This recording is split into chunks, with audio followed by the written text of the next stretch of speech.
Craftsman Days are here at Lowe's with big savings on the tools you need. Right now, get a free select tool when you buy the Craftsman V20 2-pack battery kit.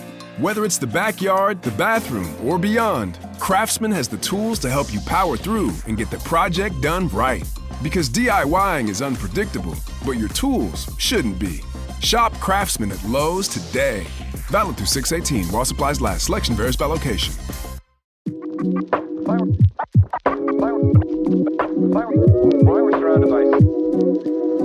With the first pick in the 2024 NFL Draft.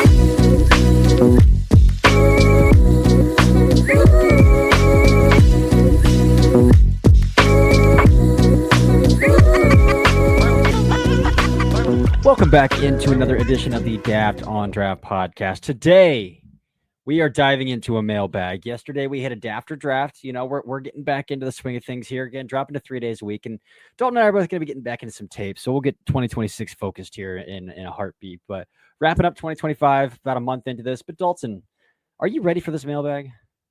I am ready for this mailbag. And we have a couple of quarterback questions. And I've actually been cutting up a bunch of quarterbacks for the top tier Patreons. So I have seen quite a bit of guys who you wouldn't probably have seen, or most of you probably wouldn't have seen a lot of. So I will have some words on them in this for sure, because they are a lot of freaking fun, the guys that I have cut up so far. So we'll have some positives, we'll have some negatives to talk about, but I am very excited for this. And honestly, I'm very excited to get into the 2026 class. I needed that mental break for a while after the 2025 class, and I am ready to get back into it once I have a little bit of time to actually sit down and watch guys instead of just cutting them up. And I think, you know, part of what I'll be doing is watching while I cut these guys up, and that'll probably be just the way that I do it. And I'm going to watch guys that most people probably have never even heard of at this point, but that's I watch who I get requested, and that's about all there is to it. I love it. Again, quarterbacks are pretty much the only things I've watched, and plus the guys, like, you always have a few carryovers from 2025 of guys who didn't declare. So yeah, and you see guys out of the corner of your eye quite a bit, you know, especially some of the top guys. So there's enough to at least talk about. For sure. But I've written up a handful of the quarterbacks. I've gotten a corner from the, I guess, Big 12 now. It was a Pac-12 corner, and then, you know, I found a nice little G5 guard who's playing tackle from Memphis, who's actually pretty decent too. Like, I'd probably throw a top 150, top 175 grade on him. So pretty decent player there too that I've written up. But yeah, let's dive right in here. So let's start with these quarterback questions here, Dalton. Let's knock them out. Starting with Arizona Jace on Twitter, AZ Jace on Twitter. Which draft eligible QB are you most intrigued to watch this upcoming season? One each, if not the same guy for both of you. I'll let you start because my answer is obviously really, really obvious. So I'll let you start with this question. Yeah, I'm not going that direction because I'm not going with one of the top guys. Okay. I won't either because I've got a guy I'll talk about too then. Yeah, because, like, obviously we're excited about Fernando Mendoza. Like, you know what I mean? Like, and I personally am super excited for Lenora Sellers. Like, those are the top two guys that I'm really looking forward to in this class. But I don't want to talk about those guys right now because there's other people talking about them. I want to see what John Mateer does at Oklahoma, because that dude is a heart attack on a bun. Well, and I'm going to have a heart attack on a bun tomorrow because I'm going to have a 2.2 pound burger and a bunch of fries and a 6,000 calorie meal. That's this heart attack. He is unbelievable to watch because the passing attack at Washington State was an abomination for the most part. But there is a ton of really cool quarterback design runs. And I don't know particularly like how fast he is, but my God, is he shifty. My God, does he have good vision. And he can make guys miss in a phone booth. He takes really good angles as a runner as well. He does his best to avoid big hits. If he takes some steps as a passer, And I don't know what that's going to look like at Oklahoma, just because the things are so different now that Lincoln Riley is gone there. I'm very excited to see what we get from Mateer at OU. Yeah, it's the same offensive system. He's there because his offensive coordinator took the job at OU. So, a nice little nice continuity there for him to at least not have to learn a whole new playbook from transferring over from Washington State to Oklahoma. Yeah, I just hope there's more. I just hope there's more true drop back stuff, and he does a little bit better job in those situations. Him and talked about it a little bit. I think it was last episode. Him and Sam Levitt are in that same tier for me, where these guys have like wildly live arms, like wildly whippy arms, but they are paranoid back there. Yeah. When one isn't there. When one's not there, they are freaking somebody who isn't paranoid back there that I want to bring up, just because he was QB1 heading into the year last year for us, is Connor Weigman. Because there is no paranoia in the pocket for him. He stands in there and he delivers, and he gets hurt every single time. Yeah. So it'll be another interesting name to watch for quarterbacks. Yeah, for sure. Again, with Weigman now, I'm just like full on pause button. For sure. Let's wait. Well, we're full on pause button for a lot of these quarterbacks in this class. For sure.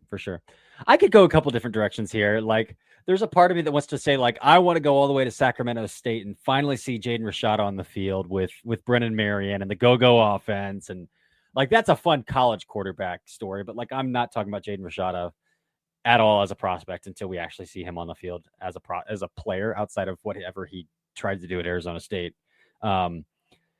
There's two that I want to go with here. I've harped on Aiden Childs a lot at Michigan State. I've harped on what I thought he did actually really, really well at Michigan State, despite what the box score says, despite the 11 interceptions. I trust Jonathan Smith. Jonathan Smith recruited him at Oregon State as well. I have to keep harping that Michigan State was literally burned down to these studs by Mel Tucker on his way out of that school, out of that program. So this is year 2 now with Jonathan Smith. They kept Nick Marsh, who's an awesome wide receiver there at Michigan State as well. Kept him out of the portal somehow. And so I think there's a lot to look forward to in year 2 with Aiden Childs at Michigan State. You even go back and watch, like he started a couple games for DJ Uiagalelei at Oregon State as a true freshman, as a 17-year-old. And there's a lot to like there. I thought he had to play some hero ball last year, not excusing the 11 interceptions, all of them. I think there is a bozo gene there that probably needs to be worked out. But Aiden Childs is one that I'm definitely like pegging as my that I am pinning as my breakout candidate quarterback this year. It's Aiden Childs. Second one is Dante Moore, who we also talked about a little bit last week, who did start as a true freshman at UCLA with Chip Kelly. Didn't necessarily go as well as maybe he thought it would as a true freshman starting at UCLA. Chip Kelly gets fired. He transfers to Oregon, takes a beat, which I think is a great call. Take a beat, back up for a year, backs up Dylan Gabriel last year, a great quarterback to learn from, a great quarterback to sit behind, and now he's taking the starting reins again as a starting quarterback for the Oregon Ducks. And so I want to see kind of what that offseason did for him. Again, another highly recruited player. What that offseason did for him and his development now that he's coming back out and he's starting again. Technically a second-year starter, but kind of for all intents and purposes of a first-year starter at Oregon there. So those are the two that I'm pinning as my guys I want to watch. I have one more name for NFL draft prospect, and it's Joey Aguilar going to Tennessee. That'll be interesting because I liked a little bit of what I saw from him. And then just from a college quarterback perspective, obviously Diego Pavia and Kevin Jennings at SMU. Those are the two guys for me. Pavia is just like to watch them. College football's villain. College football needs a villain. He's so awesome. Yeah. Oh, he's awesome. He's awesome. I'm sure he made a ton of NIL money after that Alabama game and the media tour he went on after that. He deserves it. All right. But yeah, that's a great start to this mailbag. Let's move on to question 2 here. Is the 2026 QB class being overhyped at this point? I think it's tough to. I think it's tough to overhype it or underhype it because when I look at this class, like I don't see anybody talking about any of these guys as like a Trevor Lawrence type product, that there's going to be 5 first rounders. You know what I mean? So I mean, we talked about it on after draft, like we think there's probably going to be 3 tops, maybe 4, and that's like kind of squinting. But I think where it's not being overhyped is and we just kind of went over it, the amount of names who are really interesting athletes at the college position, to where like if you squint, you could see a really fun NFL player, even if the overall like ceiling as a passer is a little bit lower. Even if the frame is a little bit small, like there is very intriguing sides of a lot of these college passers at this point. And so that's where I don't think it's being overhyped. And then the other question here is the QBs that might be being slept on. And we kind of just talked about a bunch of guys who are day 2, day 3 types. So we don't really have to go over that. But did you think it's being overhyped in any ways? Because I haven't heard like too much about it. No. I think naturally people want to be excited about it because of the quarterback class we just came out of.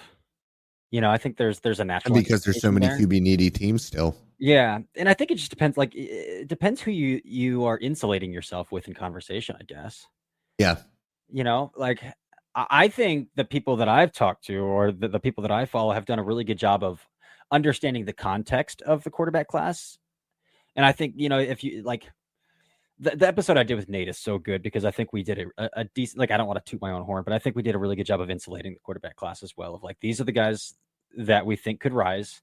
These are the guys that are not first-year starters that we expect to take some sort of leap.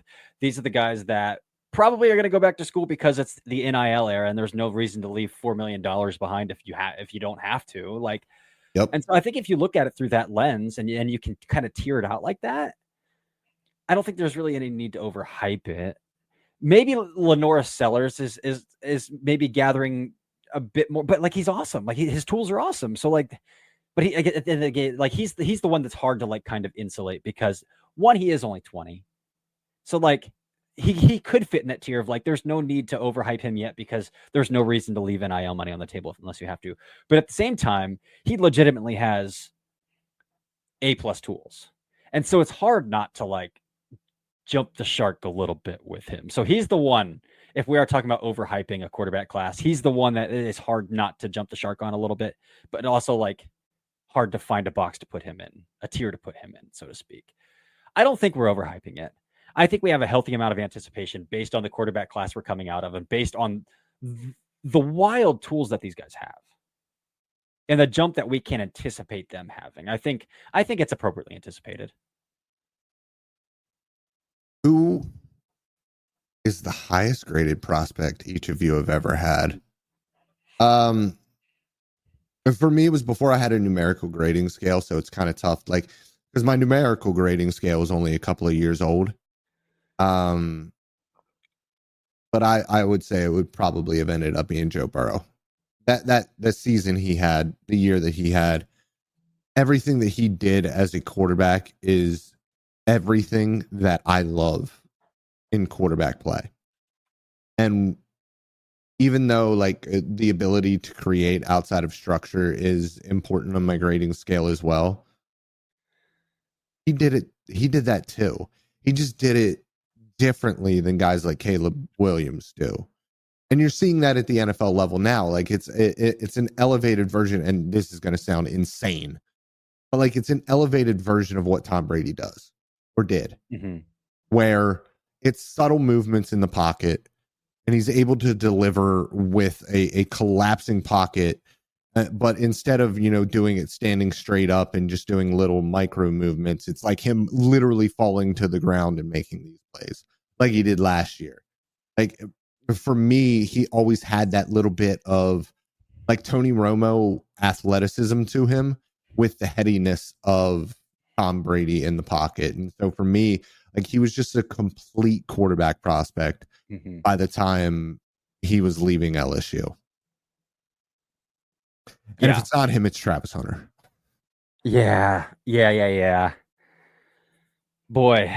So yeah, again, I've only been like scouting since like 2019, 2020. Like end of 2019 is when I really got into it with that because I was in grad school too. I graduated grad school May of 2018, and that's when I got bored and was like, hell yeah, let's start doing this. So for me, 2020 is the first year where I started like actually grading people. And honestly, I was a Herbert guy that year as well. So like, I don't think a quarterback would fall in that category. If we're going quarterbacks, it's probably Trevor Lawrence. But actually, highest overall grade is probably Jalen Carter. Obviously, Jalen Carter got drafted 9th overall for some other reasons other than football as well that happened leading up to the year he was drafted. Jalen Carter was just so dominant, man. Was just so dominant, and it's kind of lived up. It's kind of lived up to the hype at the NFL level already, an All Pro in year 2. So I would say Jalen Carter is my highest graded player. Travis Hunter's up there though. Travis Hunter's up there. Yeah, Travis Hunter was absolutely fantastic. I have another one that we didn't discuss but we're going to now because I missed it, unfortunately. This one's from Clay _Fink. By the way, the last one was from Benjamin Hodge. Benjamin Hodge on X. Who is your biggest my guy on the offensive line since you started doing this? Even if it didn't work out. Dang. That's a great question. It really, truly is. I actually have mine. I've got mine. So for me, mine is Olu Fashanu. Mm-hmm. And it's worked out. He went first round, and he's and there's a really good reason for this. I was doing some consulting, and that would have been the summer of 2022, because he came out in 2024, summer of 2022, and this dude literally had only started the bowl game against Arkansas that year because Rasheed Walker was the starting left tackle for Penn State at the time, drafted in the 7th round by the Packers. Rasheed Walker was hurt that bowl game, didn't play. Literally Olu Fashanu's only game that he had played started up to that point. And I watched that game and I said, this guy's a freaking first rounder. This guy's a first rounder. Unfortunately, the agent I told it to didn't buy into it. It is what it is. But I was like, this guy's a first rounder. And then he went in, started he was 19 that year. He started, then his redshirt sophomore season, started at Penn State and was really dominant. And I got to sit down and I interviewed him because I was really early on him. I interviewed Olu Fashanu. He was awesome. He was awesome. Olu Fashanu was awesome to talk to. I ended up going back to school again back to Penn State, and then declared as a 21-year-old. He played at the age of 20 his redshirt redshirt junior season. Ended up declaring, and then went first round of the Jets. And so Olu Fashanu will forever be like my guy on the offensive line, just because like I can say that I was there very early. I built a relationship with him. I interviewed him. I still sometimes will shoot him a message every once in a while. Drafted in the first round, started as a rookie, played well, and now is heading into year 2 with the Jets. So Olu Fashanu is going to be my guy, my answer there. That's a good one. That is a good one. Mine is Graham Barden. Mine is Graham Barden. I just, watching him play, I said, this dude is going to be a freaky good center.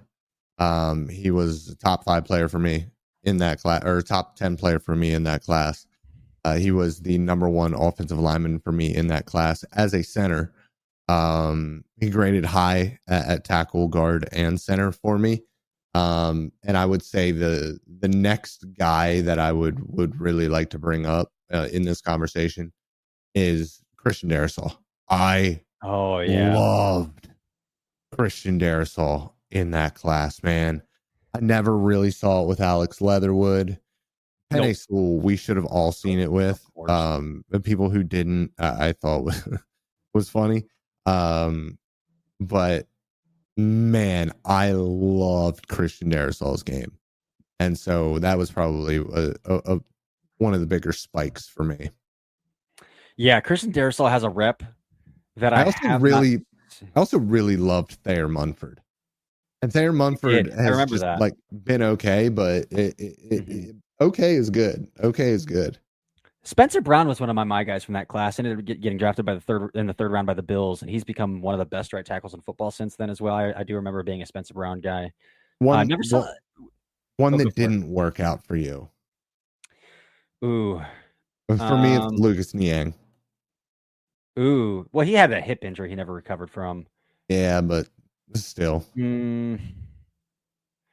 For me, I was pretty into. Do you remember Tommy Doyle out of Miami of Ohio? Yeah. 2021.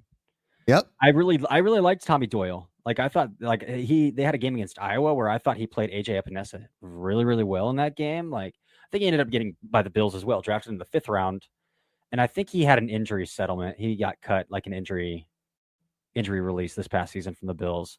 So Tommy Doyle is probably one. I guess Tevin Jenkins probably fits in that category a little bit. Although he's like started games, it hasn't stayed. He's been all right at guard.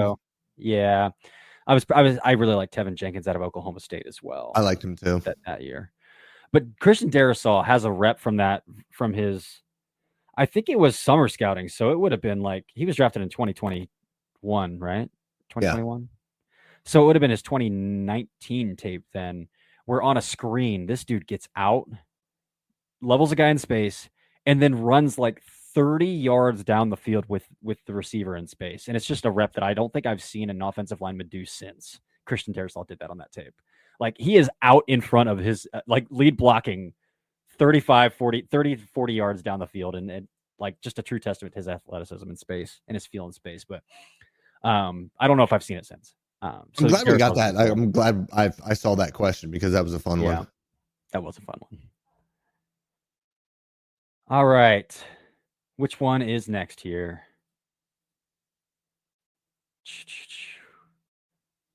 Are we on to I think we're on to the Discord questions now, right? We are. Yeah, okay. So I'm pulling some of these questions now from my Discord channel. Again, if you would like access to this Discord channel, it is for paid subscribers to the Daft on Draft channel. And then you can drop some I saw the Jinx man himself is part of the Discord now too. Yes. I saw Brett joined. Yes, he did. Brett Coleman is a member of the Discord channel now. Yes. I really like this question. It's from Tyler Forness, who works for A to Z Sports, a good friend in the industry, Tyler Forness. When it comes to scouting quarterbacks, how do you handle RPOs in terms of progressions, decision-making, and what can and can't you learn? Can I go first on this one? Do you mind if I go first on this one? Absolutely, go.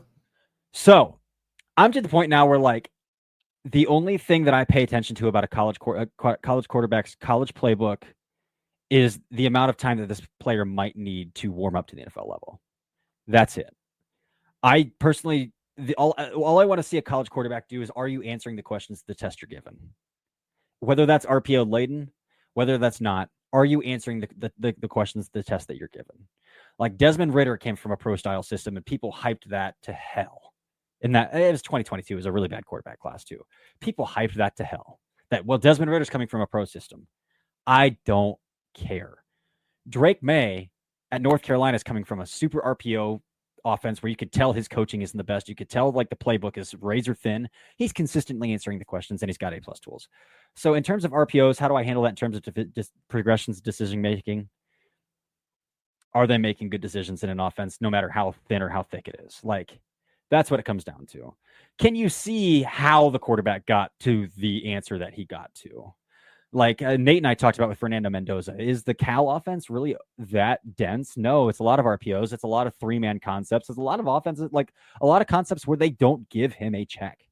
They don't give him a hot to get the ball to. So it makes life a little bit harder on him. But can you see consistently where he's making, why he's getting to the answer that he's getting to, and how does his timer look in that kind of offense? So like, I don't care what kind of college offense quarterbacks are coming from these days. Are they just being smart with the football in the offense? Are they? Can I see how they're getting to the answer they're getting to in the offense that they're given to play in? And that's a big thing with Jackson Dart. I didn't hate Jackson Dart because he's coming from an RPO spread, whatever you want to call Lane Kiffin's offense. I wasn't a fan of Jackson Dart because I felt like he was routinely slow in an offense where like I felt like answers were being given to him. And that's where the context lies, where RPOs, the answer is given to you. It is quite simple. And for me, I'm going to take this a little bit of a different direction, although I very much agree with everything that you say. And that's like what we've consistently talked about with like a Tennessee with Joe Milton versus Malik Hooker. Like Malik Hooker answered the questions to the test that he was given. It's not his fault that he was given the answers to the test. Right. Joe Milton was not answering those same questions. And there's a reason why, even though he had the far superior physical tools, he was never able to unseat Malik Hooker as the starter there in Tennessee. So when I look at RPOs, they are answers that are given to you on the test. They are answers that every single high school quarterback should be able to answer with ease. And so you need to be able to get the ball out quickly. You need to be able to get the ball out on time. And at the NFL level, where RPOs are still used, you need to get the ball out even quicker because those linemen cannot go 3 to 5 yards to 6 yards to 7 yards because nobody ever calls illegal downfield in college football. But what I think it all kind of comes down to is when it comes to RPOs and decision making, you're right. It's about answering the questions that you are given. And I think on top of that, how you execute that, and not only how you execute that, but how you are able to build off of that and show what you're able to do elsewhere. So like with RPOs specifically, what kind of arm angles are we getting from you? Because you are going to have to be a little bit tricky at times to find a throwing window, to find that window to actually deliver the football in those situations. So there are things that you can learn from them, but like from a progression standpoint, there's really nothing that you can learn from an RPO because there is no actual progression there. It's a one-man read. Mm-hmm. Yep. Either the linebacker crashes on the running back or he sits on the slant most of the time. Yeah. And maybe it's not the linebacker. Maybe you're reading the apex. Right. Sometimes you're going to be reading the corner in that situation as well. Sometimes you're even reading backside.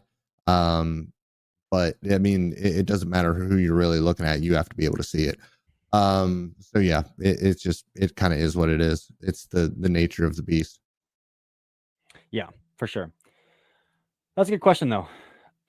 All right. 2 more here. Who are some prospects that you had developed an irrational love for despite knowing they probably won't succeed in the NFL? Shout out Mark Schofield. It's Brett Rippon. Oh, Brett Rippon. I love Brett Rippon so much. Mm-hmm. So much. So much. I got to think about this one, man. I got to think about this one because like, oh no, I know who it is. I know who it is big time. Trey Tomlinson out of TCU, corner Trey Tomlinson. That dude was like 5'7", but that dude was scrappy as hell, would fire off downfield, like trigger and get downhill so fast. And like, he was legitimately twitched up. So like, I loved Trey Tomlinson. NFL bloodlines as well. And so I was like, you know, this guy's, I don't care. He's an outlier. I'm going to bet on this outlier. He already got cut by the Rams. He was like a day 3 pick and already got cut. Just because like he's 5'7". Come on now. Yeah. So like Trey Tomlinson was that guy for me. Like everything about his tape was like, this guy can play. This guy can play. This guy can play. And yeah, just didn't make it. One more for me, Marcel Aitman. I loved Marcel Aitman, man. I thought he was the best receiver on that team. I might not have actually been wrong about that, but he no NFL success for Marcel. Yeah. I'm sure I could think of like some really shifty 5'5" wide receivers or running backs who were like really awesome in college that just like never stood a chance at the NFL level. Speaking of, we can talk about one of those kind of guys with the next question. Which 2026 prospect? But we're doing 2025. Remember? Oh yeah. Which 2025 prospect is the sumo deadlift of the class? Thank you, JP Acosta, for this question. Is the sumo deadlift of his class? In parentheses, shouldn't be discussed and is actually evil. Listen, if you're a power lifter, it absolutely should be discussed, especially because your leverages are probably going to be anatomically better for the sumo deadlift than the conventional deadlift to be able to lift more weight, which is the entire point of powerlifting. But I understand the sumo hate. I immediately wanted to say RJ Harvey for this. But I will say the saving grace is that he went to like the perfect spot to where I can maybe envision some success for him as a running back. And that's in Denver with Sean Payton, who has shown that he can use very, very niche players in very, very creative ways. Yeah. Corey?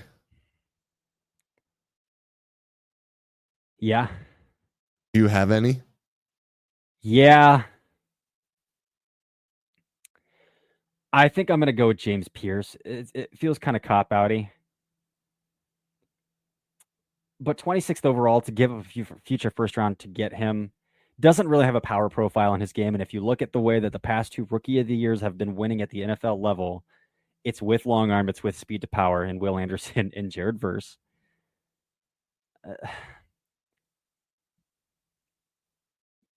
And some other coachability things that have been out there about James Pierce as well. I know that people had this guy as like their top player on their board coming into the season, like a top 5 player on their board coming into the season. We both had him high. We both had him high as well. I think I finished with him in my top 15. How much are you going to win with flexibility? How much are you going to win flexibility? Like, he very much feels like the Atlanta Falcons pass rusher that they try to draft every year that just doesn't work. Yeah. I think you're drafting an early season DPR. I don't know what he gives you in the run game. I mean, you're hoping that he has. You're hoping he's Hassan Reddick, right? You're hoping he's Hassan Reddick, who, despite the lack of a power profile, figures it out and gives you double-digit sacks. Yeah, that's pretty steep to give a future first for. Yeah, I've 2 more for different reasons. Okay. One is Isaac Tesla. Just because I don't know what he brings, like, as a wide receiver, like as a pass catcher for that offense. As a blocker, I understand it. As a Dan Campbell kind of guy, I understand it. And then the other guy that we're not going to talk about, but for a different reason, is because we just like don't have to. He's going to be freaking awesome, and it's evil that he went as late as he did. Is Xavier Watts. Another Falcon. Yeah. Pairing him with Jesse Bates. Yeah. Is a disgusting coverage duo on the back end at safety for them. It's ridiculous. Yeah. That's a good one. That's a good way to close it out. All right. So we answered. Yeah, we answered quite a few questions there. That was a good episode. I loved all the quarterback talk. I loved what we got into there. So that's going to do it this week for the Daft on Draft podcast. We'll be back for 3 episodes again next week. Dalton's doing things. I'm doing things. Follow along. I'm streaming again. Well, I will have streamed last night by the time you're listening to this episode. I'm going to stream it once this weekend as well. It's good to get one weekend stream in when people don't have to go to work the next day as well. So we'll get one more in. Vanderbilt's rolling. I accidentally recruited David Duke to play strong safety for me for Vanderbilt. So I'm going to have to change his name. But yes, I legitimately recruited David Duke. There's a guy named David Duke, an AI-generated player. So, and he's from Louisiana as well. So that feels not unintentional by some sort of not coincidental at all there at EA. But that did happen. So we'll change his name, though. I'll talk about it on the stream. But that's it. Thank you guys for following along. Until next time, this has been the Daft on Draft podcast.